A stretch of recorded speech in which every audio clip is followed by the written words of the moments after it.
expressed on this program are those of the producers and individuals appearing on this program and do not necessarily reflect the views of the Sun Prairie Media Center staff, its video service providers, or the staff and elected officials of the City of Sun Prairie.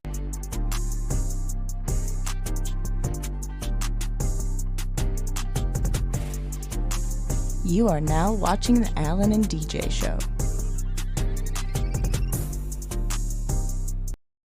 Yo, Milwaukee, Sun Prairie, and all the surrounding areas. You guys know what time this is. Time for the Alan and DJ TV show program.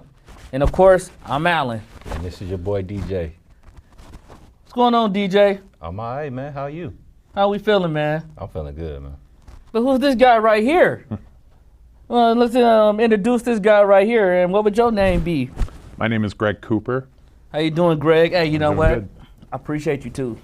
Oh, I appreciate you for saving me, because I went to try to do some acting, and I was out in the fields, and me and Bambi the deer was going over like my lines, and she was like, "Alan, you was so terrible, but I think I know somebody for you." I said, "Who?" Because who's better than me when it comes to this acting game? Like, I can do this in my sleep. He said, no, you need some work. And she called up my good friend Greg. So, Greg, it's good to have you on the show today, man. Good to Thank have you. man. It's nice to be here. So today, I want to talk about show business. Mm-hmm. And when it comes to show business, so I want to take it from the side of being like a film producer. Sure. So, I guess my first question to you would be like, what was your inspiration behind making films and videos? Yeah, so I really started getting into film production and video production back in college initially, because I actually worked for a station similar to this, White Watch 5 in Whitewater, Nice. while I was a student there. And we were doing little skits, and they were kind of fun. We did some little skits and did, kind of like a Saturday Night Live kind of a thing, but it was on local access television, so Nice. not quite the quality that we would do at like a New York studio for Saturday Night Live. But that's where I started, and I started doing I worked for another station in Gurnee Mills, Illinois, Okay. after I graduated, and I did work for Jerry Springer for a while. Oh, okay. Yeah, so I was on his TV show where I worked behind the scenes. I did some promotional stuff for him and public relations. And after the Gurnee Mills thing, I took a little hiatus. I got completely away from video for a while. It was kind of, I wouldn't call it burnout, just not really what I wanted to do at the time. For sure. And then later on, I've always been more during that time I was focusing on my writing, Okay. and I started getting into more writing, and then I said, you know what, these stories that I'm writing are cool, but I'd rather watch them in a video or a film, right? Right. So I connected with it. When I moved to Madison, I connected with a group of people who were it was like a film group, like a film club. Nice. And we started, they asked me to be like the script writer. Well, I'd never written a script, For sure. but I'd written stories, so I kind of knew about writing, but I really didn't know about script writing, which is two very different things.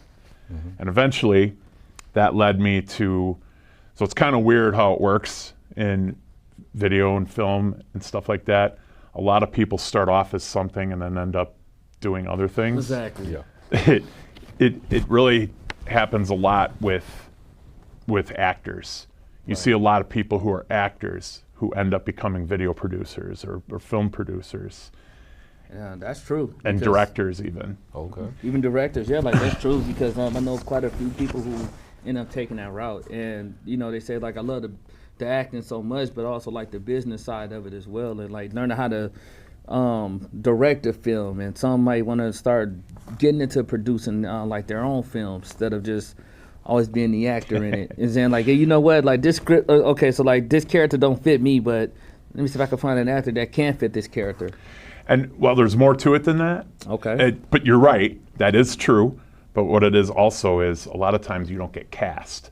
Actor. So you're like, all right, I'll make my own videos and films, right? Right. So then, or you get a group of people that you're friends with, and they, And that's what happens, and that's the evolution, and then you become a filmmaker. So I know a lot of filmmakers personally that they act in their own films, and it's like, what is that? The only way you get cast, or Right. what? You know?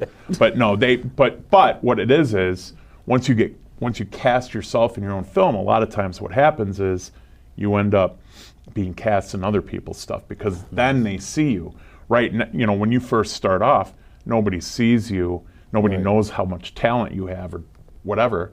And once you get in front of the camera and once you start acting and showing that you're good, now people see the film that you did for yourself and they say, for sure. hey, Alan's a good actor. I think I'm going to hire him for Ralphie. No, I'm just kidding. Oh gosh.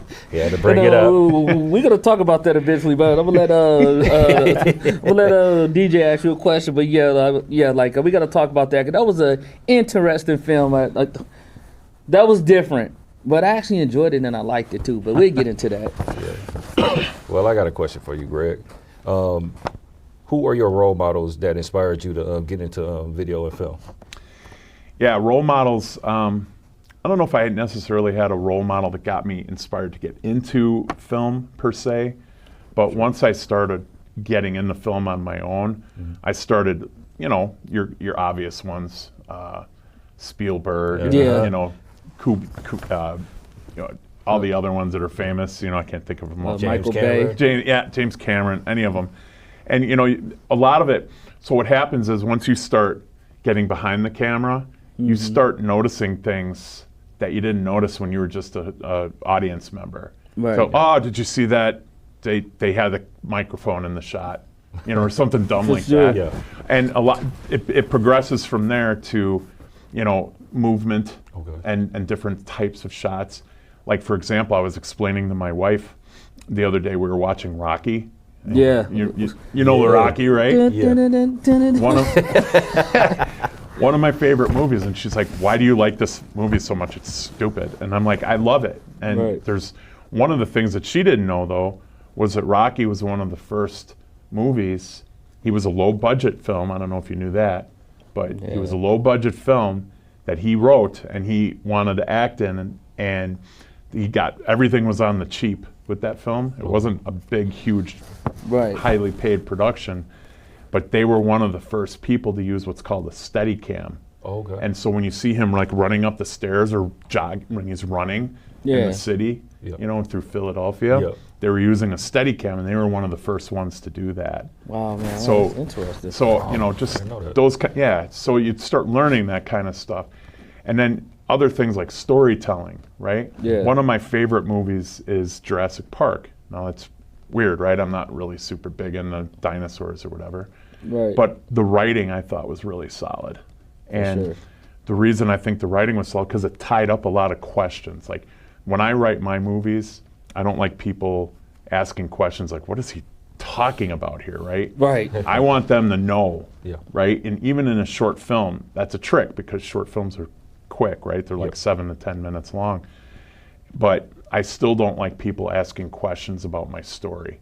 So so that was an inspiration to me.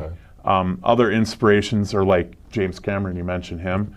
Like, he uses a lot of like lens flares and a lot of movement. That stuff influences you because you're like, oh, that looks cool, right? When you're watching it. Well, you don't just do that. You got to learn how to do it. You know? Sure. So, so those are kind of my main inspirations. Okay. Nice. So, what is your process, Greg, when it comes to like production process and making the film more video? So, like, let's go to Ralphie for a minute. So, because that was an interesting film. Like, it was different because I found out that I was gonna do no lines, and I remember telling DJ, I said, "How the heck am I gonna pull that off? How the heck am I gonna pull that off?" Oh, you guys have been friends a long time. 'Cause Man, that was long time. That was like 15 years ago, wasn't Yeah. it? Yeah. Yeah. So that actually, that was one of my first films that I did all by myself. Nice. Like, usually you have a team, okay? Sure. Ralphie was one that I did all by myself, and the reason for that was, so we were doing just so the audience can get a little background on this. This is how I met Alan, actually. Sure. We were doing a TV show for a show called Casting Call. Nice. Alan was one of the actors, so the deal for casting call was we had a writer, a director, and a lead actor. The actors had to compete to become one of the actors, and Alan had won. We had judges and everything, remember that? Oh man, that was And so he was a lead actor. So what we did was we tried to get the writers and the lead actors to kind of work together to find your ideal role. right. So the person that we had as your writer, I have to say that you're going to find in this business, if you don't know it already, there's a lot of snobbiness in this business. Oh, a lot of people are snobby, and the worst ones are writers. I have to say, Very they're much very so. snobby. They, high horse, kind of looking down on people, and they think they're better than other people. And so when I wanted this individual to speak to you and kind of get your ideal role, he never reached out to you. Never. And I was kind of upset about that, but then, I'm like, well, that was kind of part of the show too. It was a reality show, right? Right. Yep. So the reality show part of it was dealing with these different personalities, such as this person, right? Oh, yeah, for sure. And dealing with you and trying to coordinate things, and that was the fun of the show. Yeah. And so when we got to, he writes the script, Ralphie, and I'm looking at him like, okay. I'm like, all right, it really didn't, because it didn't have any lines, right? Right. But I don't know if you remember me talking to you. So what happened too was, I was the host of the show. Yep. Well, the problem is that the director that you had, he bailed.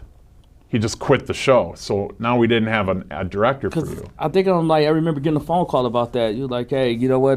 We still gonna go along with it. Well, we had the actor, we had the writer, and we had other actors that we could use. So I was like, what do we do? So what I ended up doing was I directed it. And now I had done production, right? A lot of production work. And I had done some camera and stuff like that. But this was the first time that I did everything on my own. That was all me. Writing, shooting, editing, directing. Yeah. And let me just tell you guys, there's a lot of work when it comes to that. So when it came to Ralphie, you have to find a location. I think weren't we in Maureen's place? Yep. Maureen, Yep. It was Actorcraft. It was right Actors by Craft, there. or I think it was like somewhere around that area. Yeah, it was down in Kenosha. I know that. And it was this big warehouse place. I'm like, this will work. And you got to remember too, there's no budget whatsoever, $0 budgets. All I had was my camera and whatever we had, microphone, lights, whatever. And we had to make it work, right? That was part of the show. So even though our director bailed, I took over on that. And like I said, it was one of the first times I ever did everything on my own, which was a good learning experience, right? Nice. And then, so we had Ralphie over here. Oh. Don't talk about the garbage can scene. I made him crawl into a dumpster. Man. Yeah, I was in a But- dumpster. And what did I say to you? I said, just like the rest of the garbage or something. Right. Yeah, no, we had to do so many takes. I was like, And you're like, it stinks in here. I'm like, you're fine. You're fine. But it was a lot of fun, and you're a good sport. And basically, so I think initially, you were upset that there weren't a lot of lines for you. yeah. But what we were talking about before the show is very true. A good actor can, even if there's no lines, that you're still playing a role. Right. And even though you didn't have any lines, you did a really good job of bringing that character to life. I appreciate it. Yeah. Because it was really different, it was it was really challenging for me, I'm like, whoa, like, now I because like every film I've done, or whether it's a stage play or anything, I always had lines, so like that taught me how to use emotion, like use different range of emotion too, to really get into this robot character, Ralphie, and understanding like how he felt, so like that was pretty good. So to answer your question about the process, so there's always a process to filmmaking. And the filmmaking process starts with conception, basically. Okay. So you got to have an idea, Yep. right? So once you get an idea, and that can be not just an overall idea of what you're doing, but also the genre that you want to do. So you're going to do a comedy, you're going to do a drama, you know, whatever. And let me just tell you, everybody wants to do comedies. Comedies are not always the easiest thing to do. Of course. They're not always easy to write, and they're not always easy to act because timing, right, in comedy. So when you do a comedy, it's what everybody wants to do until you do one, right? And then you're like, man, that was horrible. And then you kind of start figuring things out like, okay, maybe next time I'll do a drama because it's a little less little less work with the timing and stuff like that. And the writing is important too. And when you do comedy, you know, not everybody's going to get your joke. Right. What might be hilarious to you might not be very funny to anybody else, right? So there's a lot to a comedy. So anyway, once you get your idea, right, then you write your script. Okay. And then after you write your script, you do what's called a storyboard, which is basically you're drawing pictures. It's pictures of each scene, each shot that you want to do. And some people actually animate. I've done one where I animated it. And it wasn't animated like a cartoon. It was just going from picture to picture. And they actually helped out a lot. You know, you know, like certain parts of the film where we say, okay, this is the next scene where we're going to be doing this. And, you know, like it'll give me a storyboard, which kind of gives me like an outline and like an idea of what we're about to do next in this scene. So, like, it gives you an idea, not only as an actor, but as the person shooting it. Exactly. What the vision is. Okay, right? Exactly. So, yeah. And then you also do a shot list. That's part of pre-production as well. So a shot list is like, you know, you see these 3 cameras right here, right? You have your wide and then you have your close-ups. Well, this close-up's on me, that close-up's on you, and then we have a wide. There's a guy in the back hitting switchers. Well, we don't have that when you're shooting a film usually. You usually only have one camera. So you have to move your tripod around, your camera around, and get these different shots. But to know, like, you should be doing a shot list beforehand so that you know which shots to do. So now we have our shot list, we have our script, and then you have to do the casting and the locations, right? And if you can muster up a budget, awesome. If you can't, just do it. And one thing I will say, just a piece of advice for anybody thinking about doing an independent film, write within your means. Write within your means, because when you're starting to put together a film, right, and you start, you know, I was talking about castles and fairies and dragons, right? Before one of the writers from Casting Call did this really elaborate. So it wasn't bad. It wasn't a bad script, but it was just so big, right? This was a big production script, and I'm like, we have $0 scripts here, or $0 productions we're doing here, and you can do a $0 production. I do them all the time. We do the 48-hour film festival a lot. Me and some of my friends. Those are fun. They are fun, but those are $0 budgets. You don't have a budget for those. And if you're just getting started, especially, you should be aiming for $0 budget, and like maybe something that you would spend money on is maybe buying everybody pizza. You know, something like that. Okay, what's that? $100? Right. You know what I mean? So you do that kind of stuff, and then. Basically, at the end of the day, you want to make sure that you have your team in place. So that's your cast, your crew, right? And you want to. Here's another little piece of advice: keep both very small. If you have too many people on set as your crew, you're going to get annoyed. If you have too many actors, everybody wants a big role, right? Spread it out into 2 films then, because if you do one film and you have like 12 actors. It's just a mess. So kind of the rule of thumb is 2 to 3 locations for when you're writing your script for an independent, no-budget film, and maybe 4 actors. And if you stick to that format and nothing, no dragons or castles. No dragons or no castles, guys. No dragons or castles. Please, no. If you stick to that kind of like philosophy and keep your sets simple, you know, just like, you know, you can have a simple set in somebody's house, like a living room or a gymnasium or something like that. Somewhere where you can get access to, even an office building.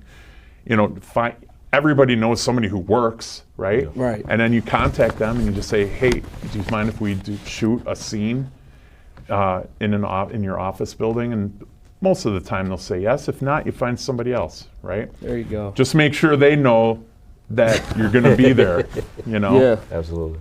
And then finally, then you shoot, right? That's the production part of things. And part of that is directing. So as a director, you want to make sure that you have to be a little bit firm, For sure. but you want to give the actors the ability to create their own character, so to speak. Everybody's got their own vision on how to do things. Part of being a good actor is being directable, right? So from a director's standpoint, I look at an actor, and one of the things when I'm interviewing them, right, when you're doing your cast, how directable is this person going to be?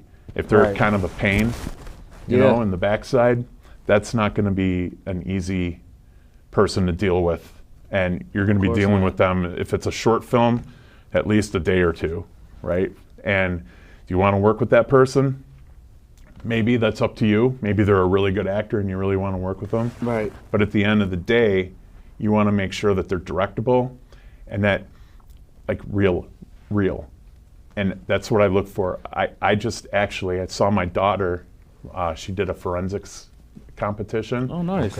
And one of the girls on her team was doing like this scene with another girl. And I said to my wife, I'm like, that girl's good. And she goes, why? And I'm like, because she's not acting. You know what I mean? Yeah, Like it's just- what the mistake a lot of actors make is they try too hard and they overact. Yeah. Okay? Yeah. Even I do a little bit of acting myself. I'd rather be behind the camera personally. For sure. But one of the things I tell people is like, don't overact. Just, you know, kind of make it real. Like Right. you're a real person, right? In your head, you should be thinking, all right, I'm this character. What would this character say? How would he say it or she? Right. And how is it going to sound real versus acted, right? Yep. And if you sound like you're acting, that's, for me, when Right. I'm casting, I'm like, that's why you have people read lines, right? You want Exactly. to see who is acting versus who is becoming that character. There you go. Making it sound just natural. Natural. And then finally, post-production, which is editing. And, you know, that's a lot of work in itself. And so that is and then if you really want to get into it, then distribution. Distribution is the unfun part of filmmaking. So that's your process. So I'm sorry it was so long-winded, but Oh no! no, Please, absolutely. because this is educating the people, and the people Yeah. need Yeah. to know this. yeah. Like, man, and like I love it. But I think DJ might have a question for you. Sure. During your production process, like what type of audience do you like to target? Or That's a good question, and you should be asking yourself that when you're writing your script. Who are you targeting here? Generally, I think, me personally, we all target the audience of ourselves. Right. Right? Yeah. So for me, I'm targeting, honestly, like older people. You know, like middle class, older people. You know, race doesn't really come into it that much with that kind of stuff. Just whatever, right? Yeah. But, you know, gender really doesn't come into it that much either. It's just more about my age for me. And like, you know, because you have to be passionate about your projects, right? Yeah, for sure. So how can you be passionate about writing about something that you have no idea, Right. that you've never been a part of? Yeah. So it has to be something that you are passionate about, that you can relate to, and that's your audience, right? People that are your people, Oh, yeah, right? for sure. So my people are all guys that I grew up with, girls that I grew up with, that are in their 40s and 50s. Nice. So Okay, and I hope that educated the people today when it comes to the side of being a film producer. How can they find you though, Greg? If they looking to find you on like any social media platforms or? well, I'm on LinkedIn. I don't have a website at the moment. Okay. But I'm on LinkedIn. Otherwise, if anybody ever wants to get a hold of me, you can contact me by email, and I would prefer that you contact me via. I teach film at Blackhawk Technical College, so it's G Cooper, GKUPER at blackhawk.edu. Nice. So you can just email me and we can have any discussion you want to have. I'm happy to have it. Okay. Sweet. Well, now this is the Allen and DJ show. We hope that you guys learned a lot about what a film producer looks for in a video producer. But until next time, don't try to have a lot of castles and what we call those dragons. Dragons in your No film. dragons and castles. Let's don't overdo it. Just stay well, stay healthy. Peace.